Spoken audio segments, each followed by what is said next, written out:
반갑습니다. 저는 방금 소개를 받은 서울 메타위크를 기획하고 있는 나서정이라고 합니다. 네, 그리고 이 자리에 모신 분은 제가 굳이 더 이상 소개할 표현이 필요 없는 것 같습니다. 네, 이세돌 프로님 모셨습니다. 예, 안녕하세요. 반갑습니다. 이세돌입니다. 네, 그 누구보다 박수 소리가 뜨거운 것 같습니다. 감사합니다. 네, 저는 이제 9년 만에 뵙습니다. 그동안 어떻게 지내셨습니까? 뭐 여러 가지 했습니다. 지금은 유니스트 특임 교수로도 강의하고 있고요. 또 보드 게임도 만들었고 뭐 다른 방면에서도 좀 활동을 좀 이어가고 있습니다.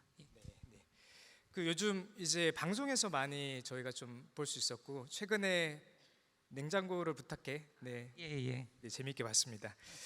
네, 그 유니스트에서 강연을 하신다고 하셨는데 아까 보드 게임 관련해서 혹시 뭐 조금만 더 자세하게 말씀해 주시겠어요? 이제 지금 시작한 거라서 1학기 이제 끝났고요. 근데 이제 바둑도 조금 가르쳐보고 보드 게임을 만들어 보는 걸로 이제 시작을 했는데 학생들이 고생이 많았습니다.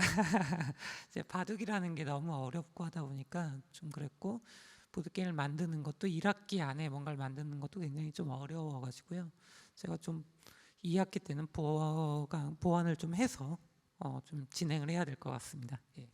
지금 은퇴하신 지가 얼마나 되셨죠? 제가 2019년도 한 말쯤에 은퇴를 했기 때문에 5년 정도 이제 되는 것 같습니다. 예.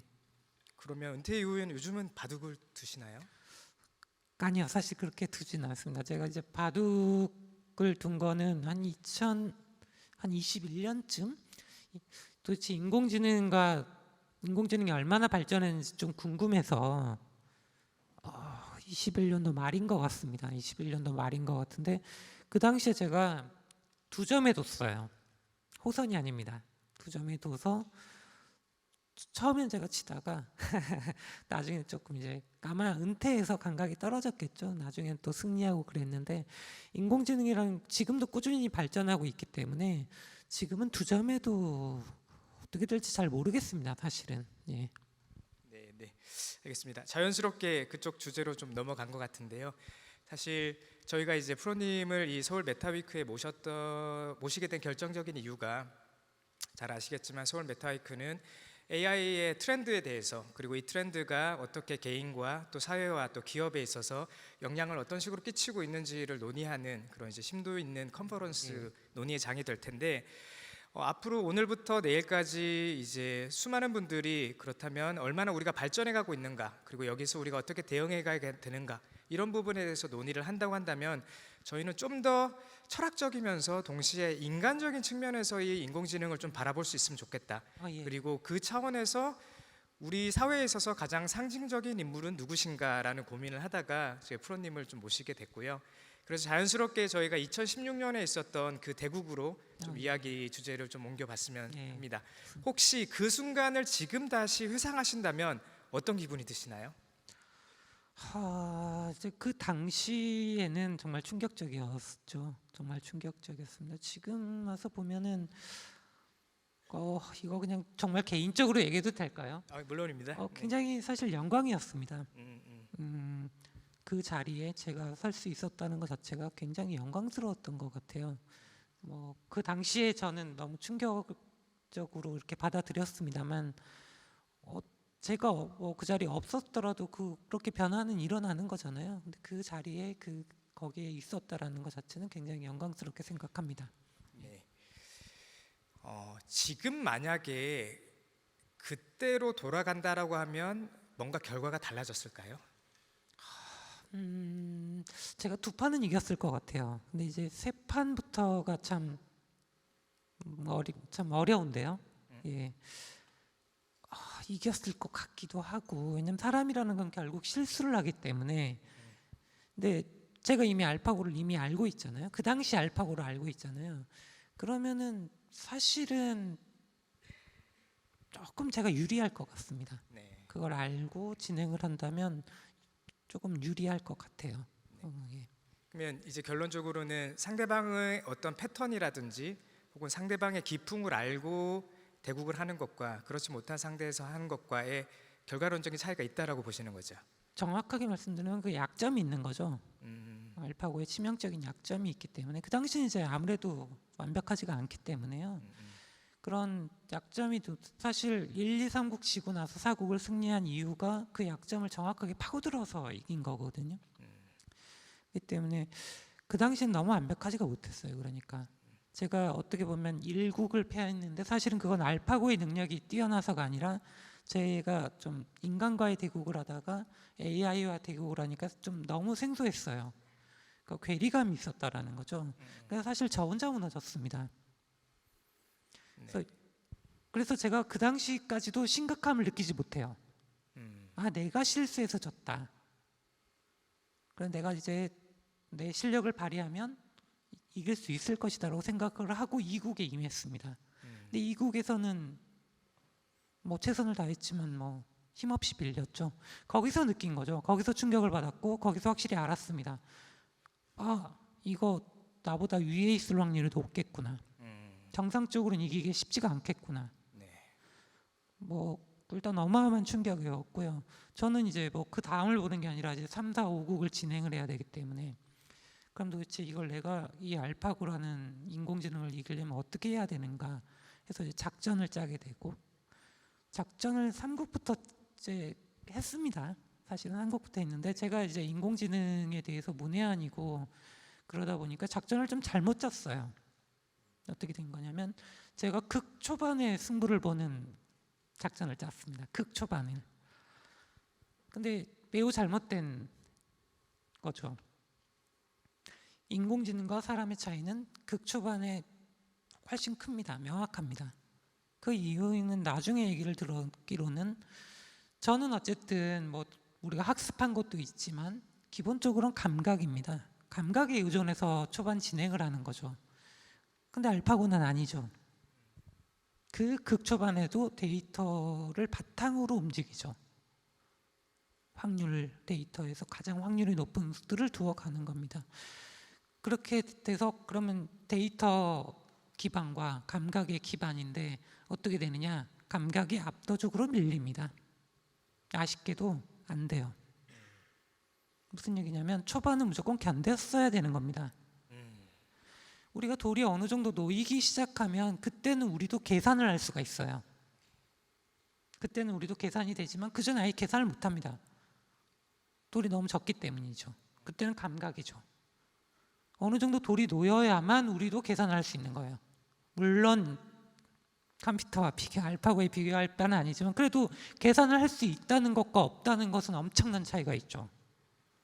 그러니까 계산을 할 수 있는 상황에서 우리는 승부를 걸어야 되는 겁니다. 근데 3국에서는 그러지 못했죠. 그러니까 그건 굉장히 잘못된 작전이었던 겁니다.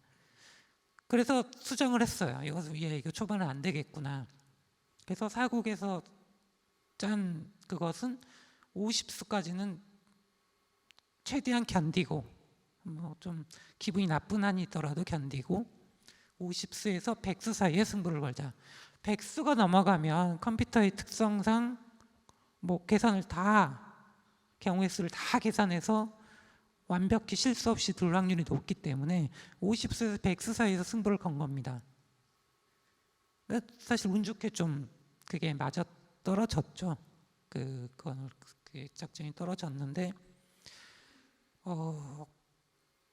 운 좋게 그게 돼서 많은 분들이 또 박수도 쳐주셨고 정말 감사하게 생각합니다만 사실 그 수가 그렇게 정수가 아니에요. 그러니까 최선의 수가 아닙니다. 제가 생각하는 최선의 수가 아니었어요. 그게 뭐 78수였나요? 뭐 그런데 한 68수 전쯤에 제가 선택을 했어야 됩니다. 어디를 둬야 되는지는 알겠어요. 아, 여기선 이렇게 두는 게 정수겠구나. 이게 최선에 가깝겠구나. 라는 거 생각을 했는데 그렇게 두면 자신이 없는 거예요. 알파고한테 이길 자신이 없는 게 정상적으로 두어선 제가 이길 자신이 없어서 처음 작전 짠 그대로 알파고의 버그를 일으키겠다는 일념 하에 정말 인간과 대고 갈 땐 절대 두지 않을 수들을 둡니다. 수를 두고 그대로 진행을 시켜서 버그가 일어났죠. 근데 이게 문제는 그게 맞느냐예요. 그거 정말 바둑 프로로서는 이게 맞느냐라는 거죠. 이 버그를 일으키기 위해서 이게 정수 최선이 아닌 걸 알면서도 그 선택을 한 거잖아요. 근데 과연 그게 맞는 걸까요? 사실 지나고 나서죠. 사실 그때는 정말 이기는 것이 목표였고 그렇게까지 생각은 하진 않았습니다. 근데 이제 끝나고 나서 이게 근데 이게 맞는 건가? 이 버그 일으키겠다고 절대 두지 않을 수들을 두어가면서 그게 맞았을까 하는 좀 그런 의문은 들었습니다. 그러면 방금 말씀을 해주신 거에 보면 초반에는 사실 그 대국 자체가 모든 사람이 인식하는 이제 그 패턴이 그 이제 대결 형국이 기계와 인간의 대결이라고 좀 이제 계속 그렇게 프레이밍을 했었던 것 같습니다. 예. 네, 그래서 지금 말씀하시는 걸 들으니까 당시에 이제 인간으로서 겪었던 그런 고독감도 지금 좀 느껴지는 것 같고요. 그 다음에 또 초반에 원래 바둑이라는 것은 그렇게 이제 어떤 감각에 의존한다. 그리고 나중에는 그것으로 인해서 이제 이 판단의 또 영역에 이제 작용을 계산을 한다. 할 수가 있으니까요. 네, 네, 이렇게 하셨는데, 근데 마지막에는 사실 버그를 일으키겠다라는 전략은 바둑 기사로서의 사실 정체성에서 또 조금 혼란이 있을 수 있지만 또 하지만 이제 승부를 위해서는 또 하셨어야 되는 선택이잖아요. 근데 이제 사람과의 대국에서는 그러진 않죠. 흔히 말하는 우리가 승부를 던진다 이런 표현은 하지만은 그것도 정수에 입각을 합니다. 근데 이거는 흔히 말하는 꼼수죠. 사람과의 대국이었다면 꼼수를 썼다는 얘기인데 통하지도 않을 뿐더러 그건 정말 절대 두지 말아야 될, 바둑 프로 기사로서는 절대 두지 말아야 될 그런 진행입니다. 근데 이게 사람은 아니었죠. 그래서 버그를 일으키려고 둔 건데 제가 그래도 20몇 년간의 그런 프로 생활을 했는데 그런 자기가 쌓아왔던 그런 정체성이라는 게 있지 않습니까? 그런 부분에서는 굉장히 조금 혼란스러웠던 것 같아요. 예. 그러면 혹시 그 부분이 은퇴에 어떤 영향을 미치게 됐을까요? 어느 정도는 있었던 것 같습니다. 근데 결정적인 건 아니에요.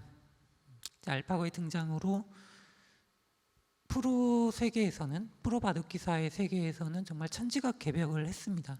그러니까 제가 지금 말씀드린 거는 극히 일부일 수밖에 없는 것이 천지가 개벽을 했어요. 바둑의 어떻게 보면 본질 자체가 달라졌습니다. 저는 사실 바둑을 마인드 스포츠, 어떤 보드 게임 이렇게 배우지를 않았어요. 둘이서 만들어가는 하나의 작품, 그러니까 하나의 예술로 배웠습니다. 그런 상황에서 지금 이게 이렇게 된 것이고, 아니 좀 더 쉽게 접근을 하면요, 저의 필요성이 사라진 겁니다. 저는 저 같은 이제 프로 바둑기사가 없으면 바둑의 기술이 발전하지 못하겠죠. 바둑의 기술도 꾸준히 발전해 왔습니다. 100년 전, 200년 전의 기보를 보면 그런 맥점이라든가 이런 기술적인 부분에서 아무래도 지금보다 뒤처져 있죠. 그러니까 조금씩이나마 우리 인간은 느리지만 천천히 기술의 이를 발전시켜 왔어요, 바둑에. 근데 저 같은 프로 바둑기사가 없으면 바둑은 더 이상 기술의 발전은 없죠. 그리고 아마추어 분들한테 이렇게 두는 것이 뭔가 바둑의 길을 제시하는 그런 어쨌든 그런 사람으로 생각을 했습니다. 영감을 줄 수도 있고요. 하여튼 그런 사람으로 생각을 해왔는데 인공지능이 나오면서 지금 어떻게 됐습니까? 인공지능을 보고 우리가 바둑을 배워요. 따라두고 어떤 이런 것들의 뭔가 감각적인 것도 배우려고 하고요. 그런 상황에서 과연 제가 필요한가요? 제가 무슨 바둑의 길을 제시하지도 못하고 바둑의 기술의 발전에 도움도 안 되는데 그럼 저의 필요성은 뭐가 되는 거죠? 그러면 프로님께서 방금 말씀하신 것처럼 바둑은 두 사람이 두는 예술이다라고 말씀하셨는데, 근데 인공지능과의 대국은 그렇지 않다라고 지금 보고 계시고 말씀하시는 거잖아요. 아니요, 인공지능이 두는 것도 하나의 조금 더 이게 발전이 되면 나중에 좀 예술이 될 수도 있겠습니다만 사람의 그런 입장에서는. 근데 제가 두는 인공지능과 제가 뒀던 건 예술 작품은 아니죠. 확실한 거는 그건 정말 그 당시만이 할 수 있었던 그런 승부죠, 승부. 그래서 제가 그런 버그를 일으키는 작전도 쓴 거고요. 근데 물론 제가 이제 싸웠던 거랑 좀 달라서 그런 혼란은 있었습니다만은, 예. 그래서 근데 이게 바둑이라는 게 무한하기 때문에 예술로서 가치는 있다고 생각합니다. 근데 인공지능은 지금 사실 인공지능 입장에서는 바둑이 그렇게 무한하지가 않아요. 인간의 눈으로 봤을 때는 무한합니다. 사실상 거의 바둑을 정복한다는 건 불가능에 가깝다고 생각을 해요.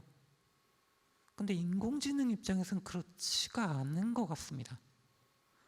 그래서 그럼으로써 무한하지 않는 세계, 그러니까 정답이 있는 세계는 그건 예술로서의 물론 다른 어떤 것들을 가치를 부여할 수는 있겠지만 예술로서는 조금 아니지 않나? 방금 말씀해 주신 게 사실상 철학적인 관점에서는 되게 선언적 발언이신 것 같거든요.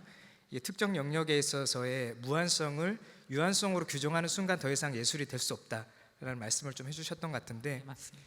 그 은퇴 당시 발언을 지금 잠깐 좀 불러오고 싶어요. 이제 당시 말씀하신 거, 방금 말씀하신 거 연장선에서 누군가가 그런 식으로 했죠. 방금 이제 프로님께서는 더 이상 프로 바둑 기사로서의 어떠한 그 바둑 씬에서의 기여에서 한계를 느끼기 때문에 인공지능의 부상으로 인해서 이제 그 본인의 어떤 기여도에 대한 한계를 느끼기 때문에 이제 은퇴하는 게 맞다라고 말씀하셨는데, 그거에 대해서 누군가가 여전히 운송수단이나 이동수단, 뭐 자동차 같은 것들의 기술이 발전하더라도 사람들이 여전히 올림픽에 나가서 달리기를 하고 여전히 아침마다 조깅을 하고 하는데 그것이 굳이 역량이 되어야 됩니까? 라는 질문을 했었던 것 같아요. 그리고 이제 어떤 대답을 해주셨던 것 같은데, 혹시 그거에 대한 생각의 변화가 있으신가요? 저는 그렇게 변화는 없는 것 같습니다. 그러니까 아까 말씀하신 게 뭐 자동차가 나오고 하지만 올림픽에서 100m 달리고 계속 뭐 그런 것들이 있지 않습니까? 스포츠가 있는데 제가 그런 얘기를 드렸죠. 우리가 달리는데 자동차를 보고 뭐 배우냐고요. 어떤 뭐가 됐든 운송수단이 뭐가 됐든 그것을 보고 우리가 달리는 법을 배우는 게 아니잖아요. 근데 바둑은 그걸 보고 배우고 있지 않습니까? 그대로 따라하고 그것과는 좀 차이가 있다고 생각을 합니다. 좀 물론 이제 몸으로 하는 그런 것과 좀 두뇌를 쓰는 것 자체도 다른 게 있겠지만은 기본적으로의 그건 좀 차이가 있는 것 같아요. 보고 배운다. 요거 차이가 좀 굉장히 큰 것 같습니다. 네. 당시 2016년에 이제 프로님께서 하셨던 것은 사실상 인공지능과의 대결인데, 지금 9년이 지난 시점에서 우리 인류에게 있어서 인공지능은 같이 성장하고 또 상생하는 구도로 이제 발전돼 왔다라고 보고 있는 것 같습니다. 그리고 이제 방금 세션 전에 잠깐 저랑 대화를 나누셨을 때 그럼에도 불구하고 인공지능과 인간의 차이에 있어서 인공지능은 판단의 영역까지는 아직까지 이제 오지 않았다라고 네, 말씀해 주셨는데, 예. 혹시 그 부분에 대해서 좀 더 설명을 해주시면 어떠실까요? 지금의 그런 생성형 AI들 보면은 저랑도 또 알파고, 그러니까 바둑은 이제 규칙이 명확하고 아무래도 한정적이죠. 그러니까 빨리빨리 발전을 하는데요. 어쨌든 그걸 비교를 하자면 제가 뒀던 알파고 리라고 하는데요. 제 이름을 따서 알파고 리 버전에도 살짝 지금 못 미치고 있는 것 같아요. 따지고 보면은요. 그러다 보니까 완벽하지가 않죠. 제가 이제 사국을 이긴 게 어떤 거냐면 알파고가 저에게 뭔가 계산을 해서 정리를 해서 저한테 정보를 보내주죠. 그럼 저는 그걸 판단을 해가지고 어떤 것들을 앞으로 나아갑니다. 제가 1, 2, 3국 알파고에게 질문을 던진 거예요. 계속해서. 그럼 계산해서 저한테 정리를 해서 저한테 정보를 줬겠죠. 그걸 통해서 제가 알파고를 이긴 겁니다. 그 정보를 통해서. 지금도 마찬가지예요. 다른 생성형 AI도 수많은 데이터를 가지고 계산을 하고 정리를 해서 우리에게 정보를 줍니다. 그럼 우리는 그걸 판단을 해서 뭐 다시 질문을 던진다든지 아니면 그걸 통해서 무엇을 만들어서 혹은 또 그런 것들을 보내줘 뭔가 하겠죠. 어떤 행동을 취합니다. 비슷해요. 지금 비슷합니다. 그러니까 AI가 완벽하지 않기 때문에 판단을 내리는 영역까지 오지는 못한 거예요. 사실은 아직은 판단은 사람의 몫입니다.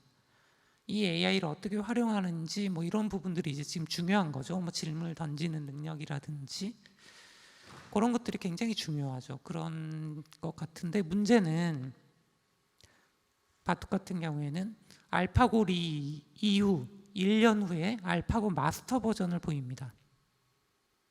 알파고 마스터는 인간의 기보를 학습한 그런 거에 최종 마스터를 했다는 거죠.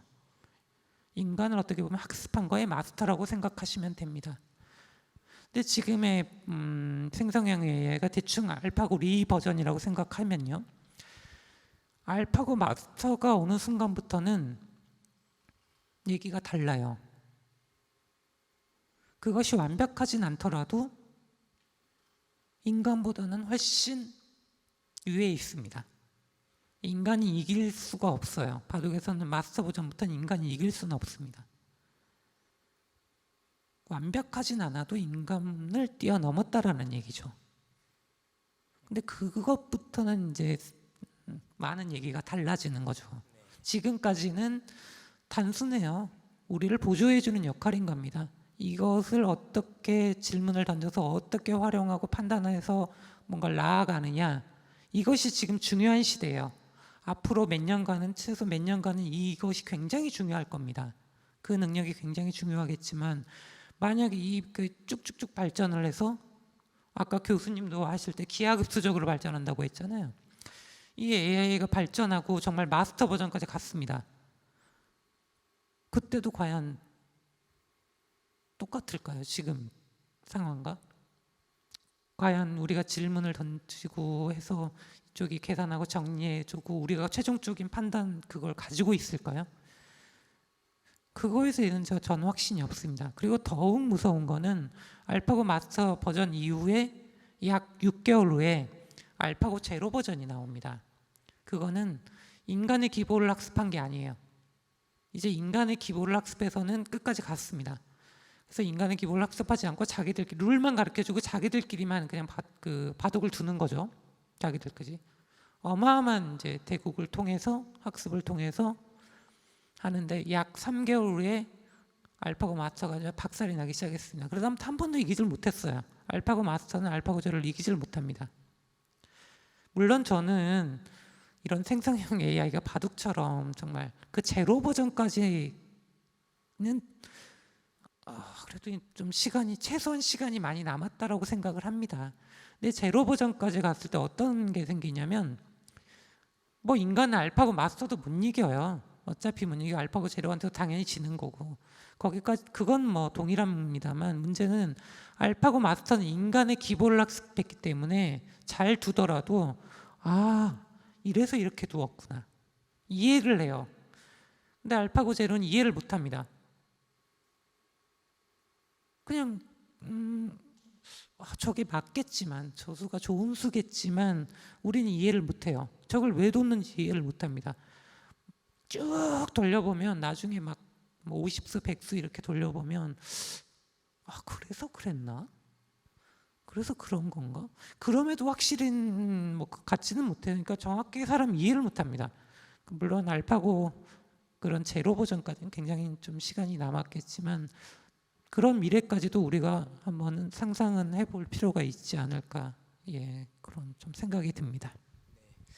그 말씀하신 거 이제 결국 사고의 영역과 판단의 영역 이제 이런 부분 좀 정리해서 AI가 어느 정도 지금 현재 이제 그 레벨에 올라왔다 이런 것까지 좀 말씀을 하시는 것 같은데 최근에 그 스탠포드랑 이제 미국의 여러 대학에서 같이 공동 연구를 쓴 이제 논문이 있는데 거기에 보면 과연 그러면 그 인공지능을 실제로 활용하는 유저들에 대한 인공지능의 신뢰성에 대한 부분에 대해서 엄청난 의문을 제기한 논문이 있거든요.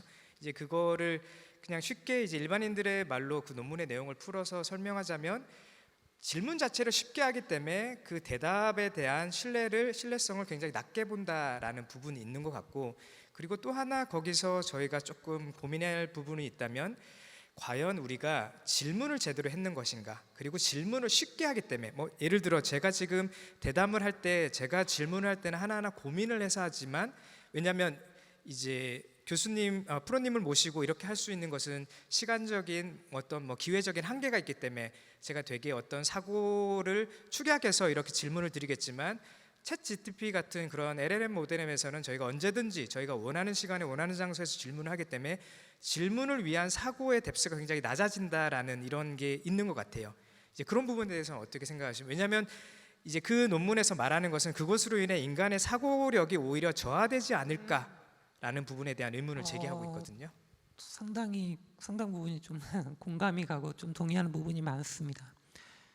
저는 바둑이 어찌됐든 이 인공지능을 보면서 우리가 배울 수 있기 때문에 상향 평준화가 되면서 절대적 1인자가 나오긴 힘들 것이다라고 생각을 했습니다. 근데 아니죠. 이 AI를 어떻게 받아들이는지 어떻게 활용하는지에 따라서 오히려 편차가 더 커집니다. 오히려 편차가 더 커져요. AI를 지금 너무 이제 좀 쉽게 다가가면서 오히려 뭐 사실 AI가 대신해 주는 것도 많고 판단 자체도 좀 이걸 좀 이용해서 오히려 그냥 이걸 믿어버리는 경우도 있고 그래서 진실 거짓 뭐 이런 할루시네이션인지 아닌지도 그냥 하지도 않고 그냥 그대로 가는 경우도 생기고 이러다 보니까 그렇게 이용하면 이제 안 되겠죠. 근데 그렇게 이용하는 사람들과 이걸 질문을 정확하게 던지고 좀 이것도 추격적으로 해서 사실 보내는 게 좋습니다. LLM 모델을 그 생성형 AI에게 제대로 질문을 던지는 게 굉장히 중요한 능력이에요. 사실 능력인데 질문을 던져서 정보를 줬을 때 이걸 보고 요걸 또 우리가 다시 질문을 던지잖아요. 또 정리를 해서 또 질문을 던지고 그리고 요 정도면 또 확인도 하겠죠. 이게 사실인지 확인까지 통한 다음에 이 정도면 될 것 같아. 그래서 다음 우리가 뭔가를 하죠. 근데 이렇게 하는 사람과 아까 지금 말씀하신 그런 상황처럼 행동을 하는 사람과는 어마어마한 차이가 납니다. 그리고 아직 이런 생성형 AI를 제대로 뭐 좀 이용을 나는 그냥 안 할래. 난 그냥 그런 거 이용하지 않고 그냥 살아갈래. 이러신 분들도 있어요, 실제로. 근데 그러면 또 안 되죠. 그럼 또 지쳐져요. 근데 이 생성형 AI를 너무 뭐 신뢰를 하거나 아니면 좀 너무 가볍게만 대한다고 하면 그것도 안 되는 거죠. 그러니까 지금은 차이가 벌어집니다. 오히려 이렇게 AI가 나오면서 우리가 상향 평준화되면서 뭔가 서로가 좀 이렇게 갈 줄 알았는데 아니에요. 오히려 이렇게 됩니다. 차이가 이렇게 좀 많이 벌어져요. 오히려 더 많이 벌어지는 현상이 지금 생기기 시작했습니다. 그래서 좀 이번 여기 계기를 통해서 조금 그런 것들을 생각해 주셨으면 좋겠어요. 이걸 정말 어떻게 받아들이는지 어떻게 이용하고 활용하는 거에 따라서 어마어마하게 차이가 난다는 걸 좀 생각하시고 좀 해주셨으면 좋겠습니다. 네, 갑자기 생각난 게 있는데요. 방금 전에 저희 이렇게 세션을 준비하면서 잠깐 이제 대화를 나눴을 때 2016년에 알파고로 인한 바둑계와 또 이 인공지능 씬에서의 엄청난 주목이 있었음에도 불구하고 그 후에 사실 상당히 아쉬운 부분이 있다. 이 사회에 대한 그 부분 좀 말씀해 주시면 좋을 것 같습니다. 2016년도에 정말 좀 분에 넘치는 그런 관심을 받았던 것 같아요. 그 제 대국 자체가요. 근데 문제는 그 이후 알파고 이후 바둑계가 어떻게 변했는지에 대해서는 정말 관심이 없었습니다. 이건 비단 바둑의 문제가 아니거든요. 비단 바둑계만의 문제가 아닙니다. 제 존재의 필요성, 제 직업은 당연히 바둑 프로 기사였는데 그 존재의 필요성에 의문을 갖는, 그러니까 완전 정말 천지가 개벽하고 뭔가 본질 자체가 바뀌어버리는 그런 상황이 벌어지는데 그런 거에 대해서는 관심이 전혀 없죠. 과연 이게 바둑만의 문제인가? 아니죠. 이미 다 아실 거예요. 이제 바둑만의 문제가 아니라는 거를 공감하실 겁니다. 너무 솔직히 어떻게 이렇게까지 관심이 없을까? 그렇게 이 바둑 대결 자체에는 그렇게 큰 관심을 보이시던 그런 많은 분들께서 그거 끝났고 이제 바둑계가 어떻게 변하는지 당연히 저는 엄청난 관심을 갖고 뭔가 유심히 지켜볼 거라고 생각을 했습니다만은 놀랍게도 정말 전무했습니다. 관심 자체가. 그거는 뭐 개인적인 아쉬움도 있었겠지만 이거는 좀 아니라는, 전체적으로 봤을 때 이건 좀 아니지 않나라는 생각이 들더라고요. 정말 뭐 아쉽다라는 말로 좀 표현하기 힘들 정도로 이래도 되나 싶은 거죠. 어떻게 이런 큰 일 벌어졌는데 그 이후에 어떤 것들에 관심이 없다. 예, 이건 좀 네, 말씀을 들으니 상당히 의문이 있네요. 왜냐하면 말씀하신 것처럼 그게 비단 바둑이라는 특정 어떤 섹터의 이슈가 아니라 앞으로 인공지능으로 인해 도전받고 또 정복될 수많은 섹터들이 사실 어쩌면 마주하게 될 수 있는 미래인 것 같은데 그 부분에 대해서 우리도 계속 고민을 좀 맞습니다. 해볼 필요가 있는 것 같습니다. 시간이 다 된 것 같은데 마지막으로 질문 하나 하겠습니다. 그러면 이 세션을 마무리하면서 이세돌에게 있어서 인공지능이랑 1분으로 정리해 주십시오.